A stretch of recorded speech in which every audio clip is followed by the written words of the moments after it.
بسم اللہ الرحمن الرحیم۔ السلام علیکم دوستو، جیسا کہ آپ نے اس ویڈیو کے تھمبنیل میں دیکھا کہ تیسری جنگ عظیم کا سٹیج تقریباً تیار ہو چکا ہے، تو اس حوالے سے سب سے پہلے ہم آپ کو یہ بتاتے چلیں کہ اس وقت دنیا تقریباً 2 گروپس میں تقسیم ہو چکی ہے، جس میں ایک گروپ چائنا، روس، پاکستان اور ان کی اتحادیوں پر مشتمل ہے، جبکہ دوسرا گروپ امریکہ، اسرائیل، انڈیا اور ان کی اتحادیوں پر مشتمل ہے۔ امریکہ نے چائنا کو ساؤتھ چائنا سی میں گھیرنے کے لیے تیاریاں مکمل کر لی ہیں اور ساؤتھ چائنا سی کے ارد گرد موجود تمام ممالک Japan, Philippines, Taiwan, Hong Kong, South Korea, Vietnam, Malaysia, Indonesia, Brunei اور آسٹریلیا کو چائنا کے خلاف اکسانے میں کامیاب ہو گیا ہے اور یہاں اپنے ڈسٹرائرز اور ایئر کرافٹ کیریئر بھی لے آیا ہے، اور بھارت کو کہا ہے کہ اپنی نیوی کے ذریعے آبنائے ملاکا کو چائنا کے بحری جہازوں کے لیے بند کر دے۔ یہاں یہ بات یاد رہے کہ آبنائے ملاکا کے ذریعے چائنا کی زیادہ تر تجارت ہوتی ہے اور چائنا کا 80% تیل اسی راستے سے گزرتا ہے۔ اگر یہ راستہ بند ہو جاتا ہے تو بدلے میں چائنا کے پاس صرف گوادر بچتا ہے اور اپنی تجارت کے لیے، جو کہ پاکستان کے لیے بہت ہی خوش آئند بات ہے۔ جواب میں چائنا نے بھی پالیسی بنا لی ہے، اور اگر بھارت آبنائے ملاکا بند کرنے کی کوشش کرتا بھی ہے تو چائنا بھی بھارتی ریاست سکم پر قبضہ کر کے سلیگوڑی کوریڈور، جو کہ بھارت کی 7 ریاستوں آسام، ناگالینڈ، اروناچل پردیش اور دیگر ریاستوں کو بھارت سے ملاتا ہے، اس پر قبضہ کر کے ان سب کو بھارت سے علیحدہ کر دے گا۔ دوسری طرف بھارت بھی یہ بات اچھی طرح جانتا ہے، اس لیے وہ کافی حد تک خاموش ہے، اور بھارت نے تبت کارڈ کھیلنے کا فیصلہ کیا ہے اور UN سمیت ہر جگہ اس کی پشت پناہی کرنے کا فیصلہ کیا ہے۔ نتیجے میں چائنا نے بھی کشمیر کارڈ کھیلنے کا فیصلہ کر لیا ہے اور ہر صورت میں کشمیر کی آزادی کے لیے کام کرے گا، اور یہ بات بھی پاکستان کے لیے ہی خوش آئند ہے۔ دوسری طرف چائنا نے ایران کو بھی بھارت کی گود سے نکال لیا ہے، اور اب ایران بھی کھل کر بھارت کے خلاف میدان میں آ رہا ہے۔ اب صرف عرب ممالک کا فیصلہ باقی ہے، اور چائنا نے سعودی عرب اور باقی ممالک کو تیل کی تجارت ڈالر میں کرنے کی بجائے اپنی کرنسی میں کرنے کی آفر کی ہے۔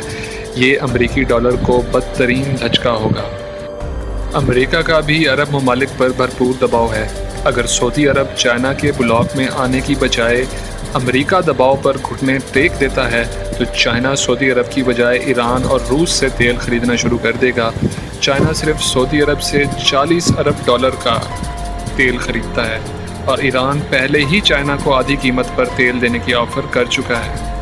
عرب ممالک پر بہت ہی کڑا وقت ہے، لیکن امریکہ اپنے دشمنوں سے زیادہ اپنے دوستوں کو ڈستا ہے اور چائنا اپنے دوستوں کو ساتھ لے کر چلتا ہے۔ باقی فیصلہ محمد بن سلمان کے ثوابدید ہے۔ دوسری طرف اسرائیل کی کوشش ہے کہ خود جنگ میں نہ کودے اور امریکہ، بھارت اور اتحادیوں کے ذریعے ہی چائنا کو شکست دے، بالکل وہی پالیسی جو پہلی جنگ عظیم میں امریکہ کی تھی۔ روس، برطانیہ اور فرانس بامقابلہ جرمنی، آسٹریا، ہنگری اور سلطنت عثمانیہ تھے، اور امریکہ پہلے 3 سال تک دونوں کو اسلحہ اور خوراک فروخت کر کے خوب پیسہ کماتا رہا، اور آخری سال جب روس انقلاب کے بعد جنگ سے باہر ہوا اور دونوں فریقین بہت زیادہ کمزور ہو چکے تھے تو اعلان جنگ کر دیا اور اسی طرح جنگ جیت گیا۔ اب اسرائیل کی بھی وہی پالیسی ہے۔ جب امریکہ، بھارت، چائنا، روس اور پاکستان آپس میں لڑ کر بے حد کمزور ہو چکے ہوں گے تو اس وقت جنگ میں شامل ہوگا اور بغیر زیادہ محنت کے جنگ جیت کر سپر پاور کی سیٹ پر بیٹھ جائے گا۔ امریکہ بھی یہ بات اچھی طرح جانتا ہے، اس لیے وہ خود جنگ میں نہیں کودنا چاہتا، بلکہ وہ بھارت اور دوسرے ممالک کا کندھا استعمال کر کے جنگ جیتنا چاہتا ہے، لیکن اسرائیل یہ ہونے نہیں دے گا۔ یہودیوں کی خفیہ تنظیمیں پہلے ہی رپورٹ دے چکی ہیں اور کہہ چکی ہیں کہ چائنا امریکہ کو شکست دے گا اور اسرائیل چائنا کو شکست دے کر دنیا کا تاج اپنے سر سجائے گا۔ ان صورتوں میں ملکی حالات کے پیش نظر پاک فوج اور ریاستی اداروں کی بھرپور کوشش ہے کہ فی الحال اس جنگ کو تھوڑا دور دھکیلا جائے تاکہ ملک کے حالات تھوڑے قابو میں آ سکیں۔ دشمنان اسلام تو پاکستان کو جتنی جلدی ممکن ہو اس جنگ میں دھکیلنا چاہتے ہیں تاکہ اسلامی دنیا کی واحد ڈھال، اسلامی دنیا کے واحد حصار پاکستان کو توڑا جائے۔ اگر آج پاکستان مضبوط اور ایٹمی طاقت نہ ہوتا تو شاید ہی کوئی اسلامی ملک اس وقت دنیا کی نقشے پر موجود ہوتا۔ پاکستانی قوم کو چاہیے کہ اپنی ریاست اور فوج پر بھروسہ رکھیں اور ہر صورت ان کے شانہ بشانہ کھڑیں۔ دوستو ویڈیو دیکھنے کا شکریہ، امید کرتے ہیں کہ آپ کو ہماری ویڈیو پسند آئی ہوگی۔ ہمارے چینل کو سبسکرائب کریں اور بیل آئیکن پر ضرور کلک کریں۔